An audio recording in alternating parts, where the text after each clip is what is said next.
Senator Van Hollen, I'm sorry I missed. Sorry. You were out of order on my list, but you're next. And I would point out we are not going to make our 3:45 deadline, but we are going to do the next two senators' questions in open session, then break to go to the SVC for the classified round.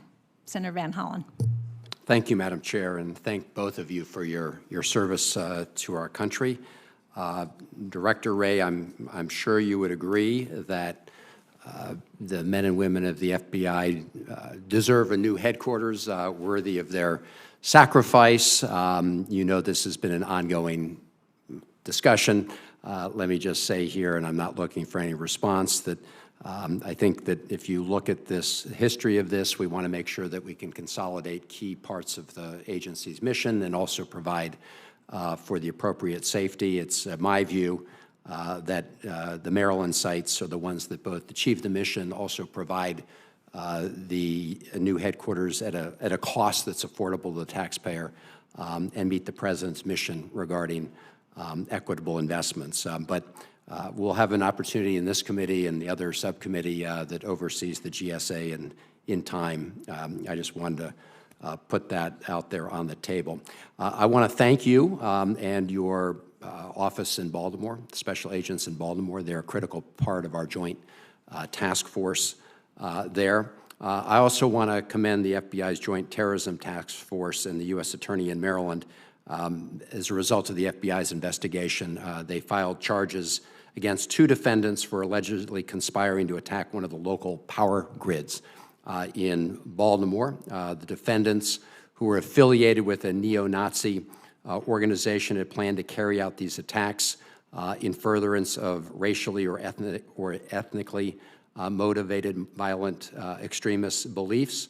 The prosecutors alleged that the defendants had intended to use firearms to attack 5 substations that serve the Baltimore area. It's one example of an interdiction that I believe could have helped avoid a very serious problem. They don't get the attention that I think they deserve when we stop a really bad thing from happening. But I want to thank you. And just to follow up on Senator Peters' question, I see in your testimony you say that the greatest terrorism threat to our homeland is posed by lone actors or small cells who typically radicalize online and look to attack soft targets with easily accessible weapons. That describes perfectly what was intended here in Baltimore. Do you believe that this budget request before us, before the Appropriations Committee, is sufficient to combat the rising threat of domestic terrorism? In other words, does it provide you at the FBI the resources you need to meet that very real threat?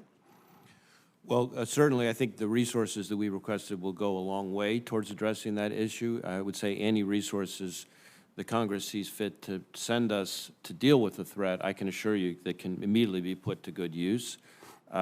We have seen a growth in domestic violent extremism and homegrown violent extremism really over the years.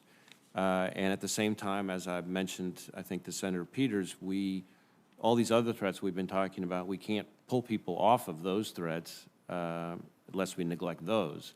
And so that's why the enhancement that's in the fiscal 24 budget becomes so important. It builds on allocations in our base that are also extremely important to help us deal with this threat. In some ways, the lone actor piece of it, part of the reason that's so important is because if you think about, by comparison to a more developed cell that's plotting attacks over years with complicated weapons, think a 747, think 9/11, as challenging as that is, and it's incredibly challenging, and it's still out there to be clear, that there are a lot of dots to connect.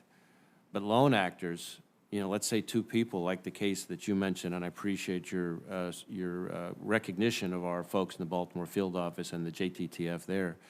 There are not very many dots to connect, and it's going from flash to bang very quickly. So that makes in some ways, it makes it that much more challenging for law enforcement, which is why the enhancement is so important.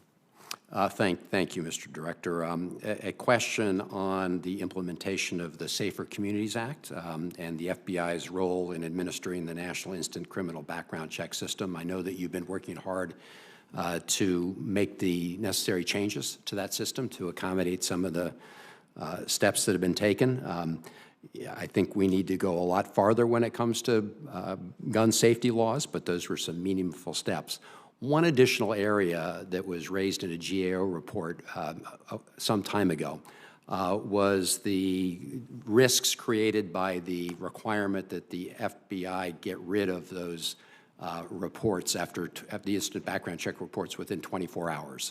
The FBI pointed out numerous instances before that requirement was put in place where the ability to go back more than 24 hours was able to identify people who were would put the community at risk. So my question to you is, and if you don't know the answer right here, what is the risk? What are the continuing risks of that artificial 24-hour deadline that requires you to get rid of the reports after that period? Well, as your question references, there's a whole complicated patchwork of record-keeping requirements, both what we are to retain and what we are not to retain and for how long and so forth.